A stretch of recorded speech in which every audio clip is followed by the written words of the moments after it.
So you want to be a full-time food vendor? I think you should. I think you should do this all year long, and I'm going to help you with some tips and tricks I've learned through the years of being a full-time food vendor and now honestly living the life of my dreams. This is Mike, the Caesar of concessions. All right. This is a topic I am very passionate about because the food business literally changed my family's life forever. I used to work for a school district for 15 years, and I jumped in and went full-time into food vending, and I've learned a lot of things through the last 15 years of doing it. I have my notes here, so hopefully I don't miss a topic. Okay. I think it's very important that you have products that drive sales. Okay, you need to have main products, I feel. Whether it be just, you're a lemonade vendor or kettle corn or shaved ice or pretzels, nachos, doesn't matter. Find a product that will drive sales for you. They must have a high profit margin, right? Because you need to get profitable to keep in business for a very long time. Now, after you find your main product, whatever it is, you have to be flexible during the course of the year. We're not trying to fight Mother Nature here, because if you try to sell, let's say, shaved ice in my area in Kansas City in the winter, it's not going to work. You're not going to sell any, right? So you have main products through the course of the year. Your main product in the summer will not be, in most parts of the country, I should say, will not be your main product in the fall. And your main product in the fall will not be your main product in the winter. So you must have main products, I feel anyway, through different seasons of the year. Okay. Now, let's talk about some examples of this in my company.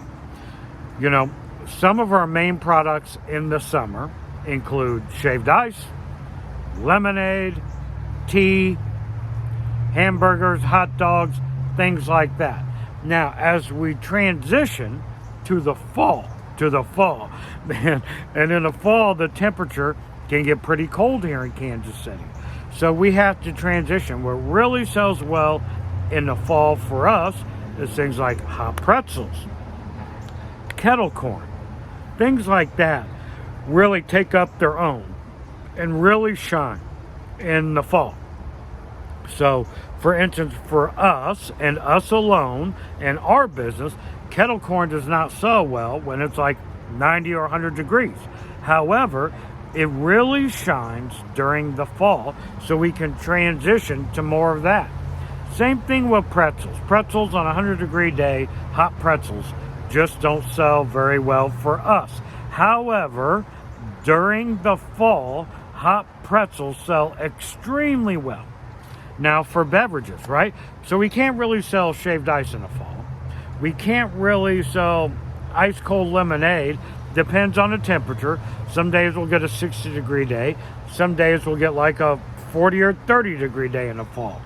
That's when we start transitioning to hot chocolate. And guys, we sell a ton of hot chocolate. And it also comes, you have to think of the flavor seasonality. The flavors change over the course of the year. Like, for instance, in the summer, you think of strawberries, lemons, and different flavors like that. When we transition to fall, we're more thinking of like cinnamon, apples, pumpkin, right? Things that take on the seasonality.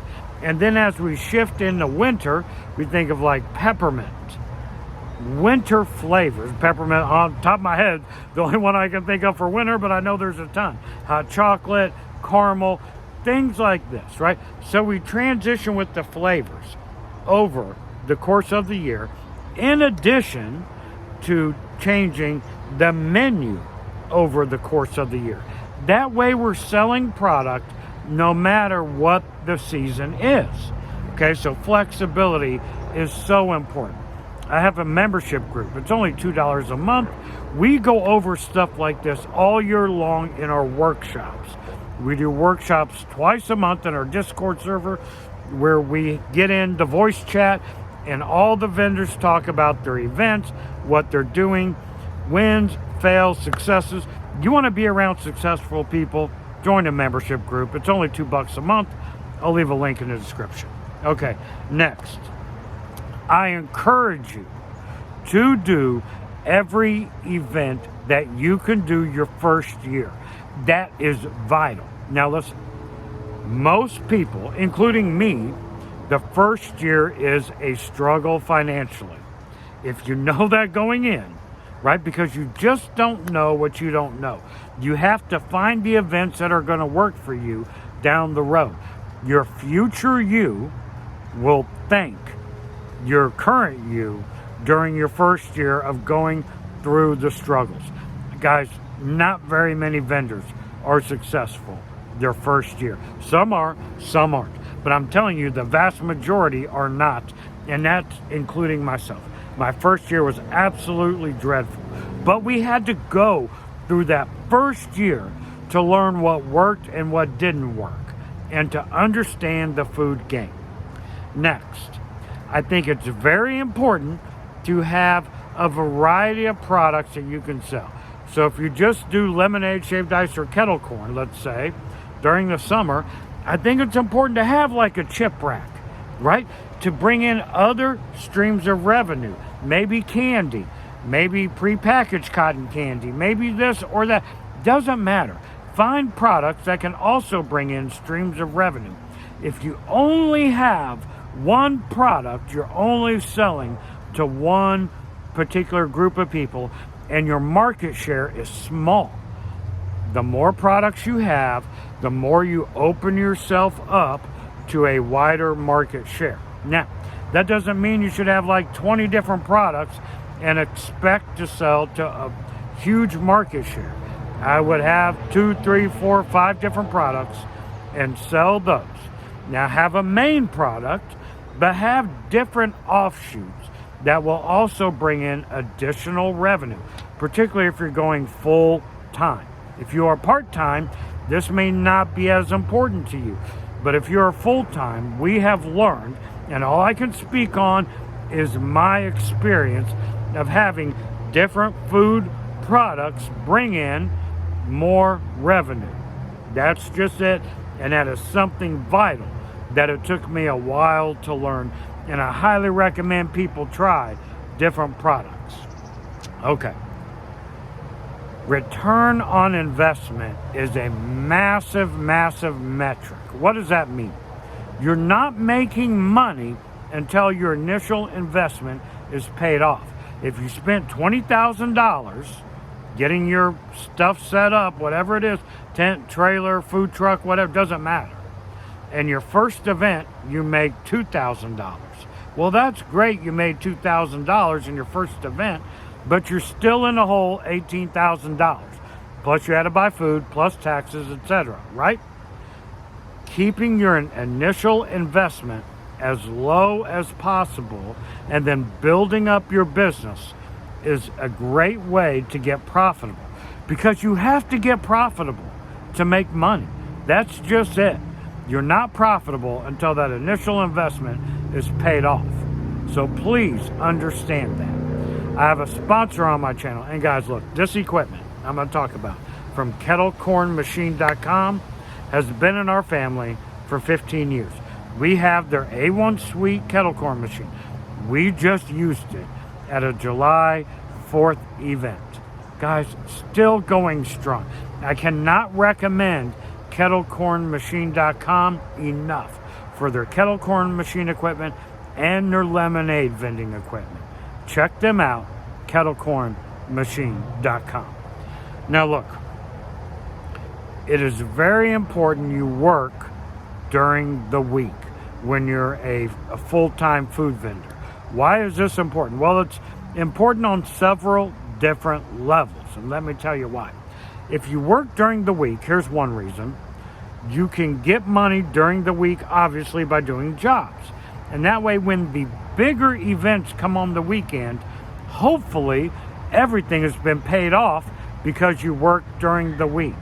And everything on the weekend for your big events is profit from the get-go.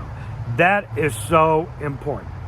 Another reason to work during the week is you may find some locations that are consistent, reliable, and you can build on those and make money through the course of the week, month in and month out. And that is so important. If your weekly jobs start paying you a ton, guys, you may not even have to work on the weekends, right? I highly encourage people, if you're a full-time food vendor, to work during the week. And yeah, that's a lot of work, right? Maybe work 3 days during the week and then a couple days on the weekend. You know, for us, we work 7 days a week during the spring, summer, and fall. Still, 7 days a week. And then us personally, we're at the point now where we can take our winters off. And that's what we do. We don't have to vend all year long now because we work during the week in addition to our weekend jobs. But when I first started, we had to work during the week. We had to work weekends and we had to work during the winter because I wanted it to be a success and I wanted to be independent, right? And self-sufficient and run my own company and never work for anybody else, right? We had to work a ton of hours. I could have worked my normal job and worked 40 hours a week. But instead, I chose this route to work the food business. And as we were coming up, we had to work a ton of hours to get to the point where we're at now and living financially free from selling food.